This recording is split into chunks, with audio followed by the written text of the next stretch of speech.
আজ একটা রেসিপি তোমাদের সঙ্গে শেয়ার করছি। দেখতেই পাচ্ছ ডিমটা সেদ্ধ করে ভেজে নিয়ে তুলে নিলাম। এবার দিয়ে দিচ্ছি পটলটা ভেজে নেব।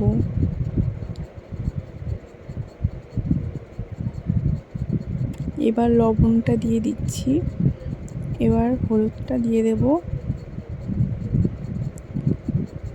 দেখতেই পাচ্ছ পটলটা আমি ডিজাইন করে কেটে নিয়েছি।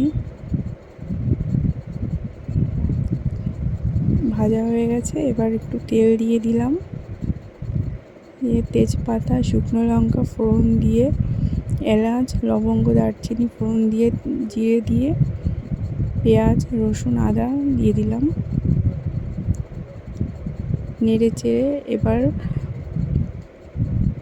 আদা রসুন দিয়ে, লঙ্কা বাটা দিয়ে,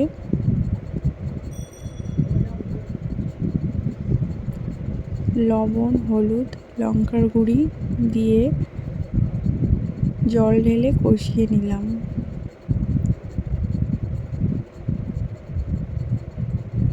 এবার পটল আর ডিমটা দিয়ে দিলাম, এবার গরম মশলা দিয়ে নামিয়ে নিলাম। হয়ে গেল, ব্যাস আমার রেসিপি কমপ্লিট।